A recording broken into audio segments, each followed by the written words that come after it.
태평양의 거친 파도가 함선을 집어삼킬 듯이 몰아치던 어느 깊은 밤이었습니다.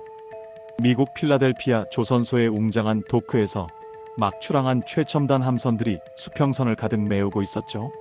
이것은 단순히 배가 아니라 대한민국 한화의 기술력이 빚어낸 거대한 강철의 성벽이었습니다.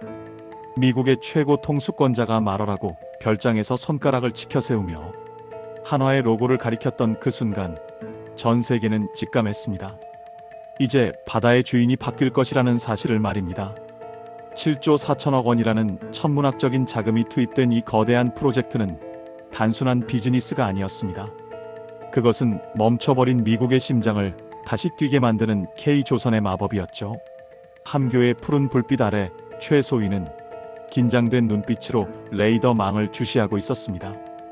그의 옆에는 수십 년의 현장 경험을 가진 박 중사가 든든하게 자리를 지키고 있었죠. 박 중사의 거친 손마디는 수많은 함포 사격과 정비로 다져진 훈장과도 같았습니다. 그는 오늘 이 배가 가진 진정한 가치를 증명해야 했습니다. 육중한 강철문 너머로 들려오는 거대한 엔진의 울림은 마치 살아있는 괴수의 심장 소리처럼 발바닥을 타고 전신으로 전해졌습니다. 한화오션의 기술로 만들어진 이 엔진은 5,000톤급의 거구를 시속 60km 이상의 속도로 밀어붙이며 바다를 갈랐습니다. 갑자기 레이더 화면에 붉은 점들이 하나둘 나타나기 시작했습니다. 정체불명의 적 함대가 수평선 너머에서 그들을 포위하며 다가오고 있었죠. 긴박한 경보음이 함내에 울려 퍼졌습니다. 박 중사는 침착하게 대원들에게 전투 배치를 명령했습니다. 그의 목소리에는 단 한치의 흔들림도 없었습니다. 대원들은 각자의 위치에서 일사불란하게 움직였고 함정 내부의 컴퓨터들은 순식간에 수천 가지의 전술 계산을 끝마쳤습니다. 이것이 바로 트럼프 대통령이 그토록 극찬했던 한국의 전투 체계였습니다. 함정의 중심부인 수직 발사관 안에서는 수십 기의 미사일들이 명령만을 기다리며 그 차가운 숨을 고르고 있었습니다. 박 중사의 손가락이 발사 버튼 위에 머물렀습니다. 공기 중에는 미세한 전기적 신호와 함께 팽팽한 긴장감이 감돌았습니다. 최소위는 침을 꿀꺽 삼키며 적과의 거리를 계산했습니다. 수백 킬로미터 밖에서 날아오는 적의 위협을 감지한 이지스 레이더는 이미 모든 표적을 잠금 상태로 설정해 두었죠. 그때였습니다. 적의 선단에서 먼저 연기가 피어오르더니 수십 발의 대함 미사일이 물 위를 스치듯 저공 비행하며 함대를 향해 쇄도해 왔습니다. 바닷물을 가르며 다가오는 미사일의 굉음이 고막을 압박하기 시작했습니다. 박 중사는 차가운 금속 버튼에 힘을 주었습니다. 그 찰나의 순간 함정의 갑판이 거대한 화염과 함께 뒤흔들렸습니다. 수직 발사관의 덮개가 튕겨나가듯 열리며 한국산 요격 미사일이 초음 속의 속도로 하늘을 향해 솟구쳐 올랐습니다. 고체 연료가 타오르며 뿜어내는 매캐한 화약 냄새가 함교의 환기구를 통해 미세하게 스며들었습니다. 발사된 미사일은 공중에서 급격하게 회전하며 적의 무기를 향해 유도되기 시작했죠. 밤하늘은 순식간에 수십 개의 불줄기로 수놓아졌고 거대한 폭발음이 바다 전체를 진동시켰습니다. 하지만 적들의 공격은 여기서 끝이 아니었습니다. 레이더 화면 가득 셀 수 없이 많은 미사일대가 다시 한번 함대를 향해 쏟아지기 시작했습니다. 최소위의 이마에 땀방울이 맺혔고 박 중사의 눈빛은 더욱 날카로워졌습니다. 이제부터가 진짜 기술력의 차이를 보여줄 순간이었습니다. 적의 대규모 미사일 파도가 수평선을 시커멓게 뒤덮으며 다가오는 광경은 그야말로 지옥의 묵시록과도 같았습니다. 최소위의 눈동자에는 레이더 화면을 가득 채운 수십 개의 붉은 점들이 어지럽게 반사되고 있었죠. 함교의 공기는 차갑게 식어 있었지만 대원들의 이마에는 긴장감 섞인 땀방울이 송골송골 맺히기 시작했습니다. 박 중사는 무거운 군화 소리를 내며 거대한 지휘 통제대 앞으로 다가갔습니다. 그의 손가락은 이미 수십 년간 숙달된 감각으로 무장 통제 시스템의 버튼들을 하나씩 점검하고 있었습니다. 이것은 한화오션이 미국의 필라델피아 조선소에서 건조한 첫 번째 황금 함대의 위용을 증명할 첫 번째 시험대였습니다. 7조 4천억 원이라는 막대한 예산이 투입된 이 함선에는 대한민국 조선업의 정수인 다기능, 위상 배열 레이더가 장착되어 있었죠. 사방으로 뻗어나가는 전자기파는 바다 위에 아주 작은 움직임조차 놓치지 않았습니다. 적의 미사일들이 마하 3 이상의 속도로 물살을 가르며 다가오자 함정의 두뇌는 10만 분의 1초 단위로 낙하 지점을 계산해냈습니다. 박중사는 목이 터져라 소리치며 근접 방어 무기 체계의 가동을 명령했습니다. 함정 측면에 장착된 20mm 팔랑크스 포신이 기괴한 기계음을 내며 표적을 향해 총구를 돌렸습니다. 곧이어 함정 전체가 좌우로 크게 요동치기 시작했습니다. 분당 4,500발의 탄환을 쏟아내는 발칸포의 포효가 바다의 정적을 완전히 찢어버렸습니다. 포신에서 뿜어져 나오는 화염은 칠흑 같은 밤바다를 대낮처럼 환하게 비추었죠. 탄피들이 갑판 위로 쏟아지며 금속성에 쟁강거리는 소리를 냈고 뜨거운 열기가 함교 안까지 느껴질 정도였습니다. 최소위는 눈을 질끈 감았다가 떴습니다. 적의 미사일 하나가 요격망을 뚫고 함정 우측으로 육박하고 있었기 때문입니다. 그 순간 함정 하단에 설치된 김한용 체프탄이 공중으로 발사되었습니다. 수만 조각의 알루미늄 파편들이 허공에서 구름처럼 펼쳐지며 적의 눈을 가렸습니다. 미사일은 목표를 잃고 함정에서 불과 수십 미터 떨어진 해수면에 부딪히며 거대한 물기둥을 만들어냈습니다. 폭발의 충격으로 5,000톤급 함선이 마치 장난감처럼 크게 휘청거렸고 함교의 집기들이 바닥으로 나뒹굴었습니다. 하지만 쉴 틈은 없었습니다. 박중사는 쓰러진 의자를 일으켜 세울 새도 없이 다음 명령을 하달했습니다. 이번에는 방어만 하는 것이 아니라 직접적인 반격을 가할 차례였죠. 한화의 기술로 설계된 5인치 암포가 서서히 고개를 들었습니다. 포신 내부에서는 정밀하게 가공된 강선들이 탄환을 맞이할 준비를 끝마쳤습니다. 자동 장전 장치가 육중한 포탄을 약실로 밀어넣는 금소금이 선체를 타고 울려 퍼졌습니다. 박중사가 발사 버튼을 누르자 함정은 거대한 반동과 함께 뒤로 밀려나는 듯한 착각을 불러일으켰습니다. 포구에서 뿜어져 나온 충격파는 주변의 바닷물을 사방으로 흩뿌렸습니다. 초속 900m가 넘는 속도로 튀어나간 포탄은 적의 전위부대를 향해 직선으로 날아갔습니다. 수평선 너머에서 거대한 불꽃이 치솟으며 적의 고속정들이 형체도 없이 사라지기 시작했습니다. 그것은 단순한 타격이 아니라 K조선의 정밀함이 만들어낸 예술적인 파괴였습니다. 최소위는 레이더 화면을 통해 적의 주력함이 드디어 모습을 드러낸 것을 확인했습니다. 거대한 덩치를 자랑하는 적의 구축함, 세 척이 삼각편대를 이루며 아군을 향해 포문을 열 준비를 하고 있었습니다. 박중사는 입술을 꽉 깨물며 함대의 진영을 변경하라고 지시했습니다. 이제는 개별 함정의 전투가 아니라 필라델피아 조선소에서 함께 태어난 황금 함대 전체가 움직여야 할 시간이었습니다. 대한민국의 기술로 무장한 세 척의 프리기탐이 마치 한 몸처럼 움직이며 적의 포위망을 파고들었습니다. 각 함정 사이의 통신망은 1초의 오차도 없이 연결되어 데이터를 주고받았습니다. 적들이 당황하여 포탄을 무분별하게 쏘아대는 사이 아군 함정들은 가장 치명적인 각도를 확보했습니다. 박중사는 함내 방송을 통해 전 대원에게 최후의 일격을 준비하라고 알렸습니다. 엔진의 회전수는 한계치까지 치솟았고 배의 후미에서는 거대한 물보라가 휘몰아쳤습니다. 적의 주력함이 아군의 사정거리 안에 완전히 들어온 순간 박중사의 눈빛이 번뜩였습니다. 그는 함교의 유리창 너머로 보이는 거대한 적의 실루엣을 노려보며 천천히 오른손을 들어 올렸습니다. 지금 이 순간의 결정으로 수조원의 가치와 수많은 대원의 운명이 결정될 것이었습니다. 하지만 그의 손끝은 떨리지 않았습니다. 한화의 로고가 선명하게 박힌 무기체계에 대한 절대적인 신뢰가 있었기 때문입니다.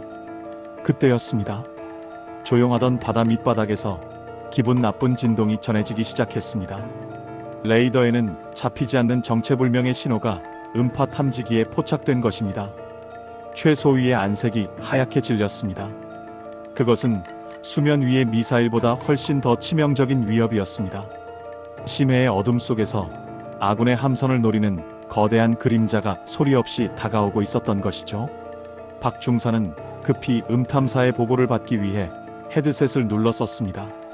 음탐실의 차가운 정적을 깨고 들려온 것은 고막을 긁는 듯한 기분 나쁜 금속성 신호음이었습니다. 소나 화면 위로 아주 가느다란 줄기 하나가 나타나더니 이내 선명한 곡선을 그리며 아군 함선의 심장부를 향해 좁혀오기 시작했습니다. 그것은 수면 위에서 벌어지는 화려한 불꽃놀이와는 차원이 다른 보이지 않는 어둠 속에서 소리 없이 다가오는 거대한 사신이었습니다. 탐사는 떨리는 목소리로 적의 어뢰가 발사되었음을 보고했고 함교의 분위기는 순식간에 얼어붙었습니다. 박 중사는 즉각적으로 대잠 전투 태세를 발령했습니다. 그의 목소리는 평소보다 한 옥타브 낮았지만 그 안에는 대원들의 생존을 책임지는 묵직한 힘이 실려 있었죠. 필라델피아의 차가운 바닷바람을 맞으며 건조되었던 이 함선은 이제 수백 미터 아래에서 벌어지는 보이지 않는 전쟁에 직면했습니다. 최소위는 다급하게 함정의 조종키를 쥐고 있는 조타수에게 최대 전속력으로 회전하며 회피 기동을 시작할 것을 지시했습니다. 거대한 함체가 왼쪽으로 급격히 기울어지며 바닷물을 밀어냈습니다. 선체 내부의 철판들이 수압과 원심력을 견디지 못하고 비명을 지르듯 삐걱거렸지만 한화의 정밀한 용접 기술로 결합된 장갑은 단 1mm의 틈도 허용하지 않았습니다. 박 중사는 한미에 위치한 어뢰에 기만기 발사 명령을 내렸습니다. 닉시라고 불리는 이 장치는 함정의 프로펠러 소리를 흉내내며 적의 어뢰를 엉뚱한 방향으로 유인하는 역할을 했습니다. 바다 밑바닥에서는 이제 보이지 않는 지략 대결이 펼쳐지고 있었습니다. 적의 어뢰는 아군의 기만기를 향해 잠시 방향을 트는 듯 하더니 이내 인공지능 탐지 기능을 작동시켜 다시 본체를 향해 기술을 돌렸습니다. 거리 1km, 시간으로는 불과 30초도 남지 않은 절체절명의 순간이었습니다. 최소위의 손바닥은 이미 땀으로 축축하게 젖어 있었고 그의 머릿속에는 오직 대원들을 무사히 집으로 돌려보내야 한다는 생각뿐이었습니다. 박 중사는 결단력 있는 태도로 대잠 로켓인 홍상어의 발사를 지시했습니다. 함정 앞부분의 수직 발사관이 다시 한번 육중한 소리를 내며 열렸습니다. 공이치기가 뇌관을 때리는 둔탁한 충격음과 함께 로켓이 불꽃을 뿜으며 하늘로 솟구쳤습니다. 하늘을 날아가던 로켓은 적 잠수함이 있을 것으로 추정되는 해상에 도달하자 낙하산을 펼치며 수면 위로 가볍게 내려앉았습니다. 그리고 물속으로 잠겨 들어가는 순간 다시 한번 어뢰로 변신하여 적의 심해 속 은신처를 향해 돌진했습니다. 수면 위와 수면 아래에서 동시에 벌어지는 이 처절한 사투는 보는 이의 숨을 멎게 할 정도였습니다. 박 중사는 레이더와 소나 화면을 번갈아 보며 적의 위치를 정밀하게 추적했습니다. 한화의 통합 전투 시스템은 이 모든 복잡한 상황을 하나의 화면에 입체적으로 구현해냈습니다. 적 함대와 잠수함의 위치, 그리고 아군이 발사한 무기들의 궤적이 마치 거미줄처럼 얽혀 있었죠. 갑자기 함정 하부에서 거대한 진동과 함께 고막을 찢는 듯한 폭발음이 들려왔습니다. 아군이 쏜 대잠 어뢰가 적의 잠수함 근처에서 폭발하며 발생한 충격파였습니다. 바다 위로 거대한 거품과 기름띠가 솟구쳐 올랐고 잠시 후 소나 화면에서 적 잠수함의 신호가 희미해지며 사라졌습니다. 하지만 기쁨도 잠시였습니다. 최소위가 비명을 지르듯 외쳤습니다. 레이더 화면 오른쪽 끝에서 아까보다 훨씬 더 거대한 크기의 미사일 군단이 함대를 향해 쏟아지고 있었던 것입니다. 그것은 적의 최후 도박이자 모든 화력을 쏟아붓는 총공격이었습니다. 박 중사는 자신의 가슴에 달린 한화 로고를 한번 만져본 뒤 입술을 굳게 다물었습니다. 이제는 가지고 있는 모든 수단과 방법을 동원해 이 거대한 파도를 막아내야 했습니다. 함정의 모든 포문이 다시 한번 뜨거운 불을 뿜을 준비를 마쳤고 대원들은 서로의 눈을 바라보며 마지막이 될지도 모를 결의를 다졌습니다. 함교의 유리창 너머로 붉게 타오르는 적의 미사일들이 보이기 시작했습니다. 마치 떨어지는 유성우처럼 아름다우면서도 치명적인 그 빗줄기들이 아군 함선의 갑판을 정면으로 겨누고 있었습니다. 박 중사는 천천히 숨을 내뱉으며 마지막 방어 시스템의 가동 스위치에 손을 올렸습니다. 바로 그 순간 함정 전체가 정전된 듯 암흑에 휩싸이며 모든 시스템이 멈춰버리는 최악의 상황이 발생했습니다. 함정의 모든 불빛이 꺼지고 칠흑 같은 어둠이 찾아온 순간 함교에는 숨소리조차 들리지 않는 정적이 감돌았습니다. 하지만 그 정적은 절망의 침묵이 아니라 승리를 향해 힘을 응축하는 찰나의 순간이었죠. 한화의 기술진들이 설계한 지능형 전력관리 시스템이 즉각적으로 반응하기 시작했습니다. 선체 깊숙한 곳에 자리 잡은 대용량 에너지 저장 장치에서 예비 전력이 폭포수처럼 쏟아져 나오며 멈췄던 장비들의 생명력을 불어넣었습니다. 1초도 되지 않는 짧은 시간에 모니터들이 다시 푸른 빛을 내뿜으며 깨어났습니다. 최소위는 다시 살아난 레이더 화면을 확인하며 떨리는 목소리로 박 중사에게 보고했습니다. 적의 미사일 대가 코앞까지 들이닥쳤지만 우리 함선의 두뇌는 이미 모든 방어 준비를 마친 상태였습니다. 박 중사는 거칠게 몰아쉬던 숨을 가다듬고 마지막 일격을 명령했습니다. 그의 손가락이 발사 버튼을 누르는 순간 함정의 측면에서 기화 폭탄과 요격탄들이 불꽃을 일으키며 튀어나갔습니다. 공중에서 벌어진 연쇄적인 폭발은 밤바다의 수평선을 거대한 불의 장벽으로 만들었습니다. 쏟아지던 적의 미사일들은 그 장벽을 넘지 못하고 바다로 흩어져 내렸습니다. 폭발의 압력으로 함교의 유리창이 미세하게 떨렸고 대원들의 얼굴 위로 뜨거운 열기가 스쳐 지나갔습니다. 박 중사는 그 열기를 느끼며 승리를 확신했습니다. 이것은 단순한 방어가 아니었습니다. 필라델피아 조선소에서 흘린 땀방울과 대한민국의 정밀한 기술력이 만들어낸 기적같은 방패였죠. 이제는 우리가 대답할 차례였습니다. 박 중사는 함정의 주포와 유도탄 발사대를 적의 주력함을 향해 정렬시켰습니다. 한화의 초정밀 유도 시스템은 파도에 흔들리는 함정 위에서도 수십 킬로미터 밖의 표적을 바늘귀 꿰듯 정확하게 조준했습니다. 최소위는 마지막 발사 승인 코드를 입력했고 함정은 육중한 진동과 함께 최후의 함포 사격을 개시했습니다. 포구에서 뿜어져 나온 화염은 밤하늘을 갈랐습니다. 초속 900m 이상의 속도로 날아간 탄환들은 적의 주력함 장갑을 종이장처럼 찢어버리며 내부에서 연쇄 폭발을 일으켰습니다. 수평선 너머에서 솟구치는 거대한 불기둥은 적들의 야욕이 완전히 무력화되었음을 알리는 신호탄이었습니다. 그들은 차가운 바닷속으로 흔적도 없이 사라져갔고 바다 위에는 오직 우리 함대만이 당당하게 자리를 지키고 있었습니다. 전투가 끝난 함교 안에는 안도의 한숨과 함께 승리의 자부심이 가득 찼습니다. 박 중사는 땀에 젖은 모자를 벗어 이마를 닦으며 창밖의 태평양을 바라보았습니다. 미국의 대통령이 왜 그토록 한화의 로고를 강조하며 한국의 기술을 원했는지, 그리고 왜 7조 4천억 원이라는 거금을 투자하며 필라델피아 조선소를 맡겼는지 증명된 순간이었습니다. 최소위 역시 가슴에 달린 태극마크를 어루만지며 뜨거운 눈물을 삼켰습니다. 함대는 이제 필라델피아를 향해 기술을 돌려 당당하게 항진하기 시작했습니다.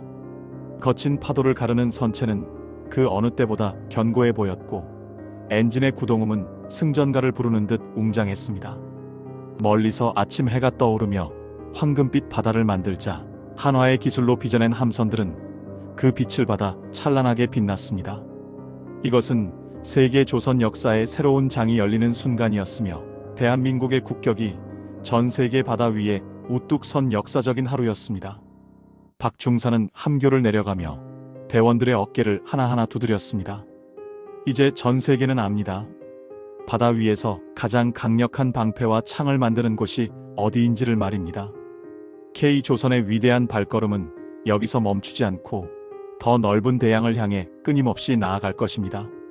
그것은 우리 조국에 대한 자부심이자 전 세계가 경외하는 진정한 기술의 힘이기 때문입니다. 대한민국의 위대한 조선 기술이 써내려간 이 전설 같은 이야기는 여기서 마무리됩니다.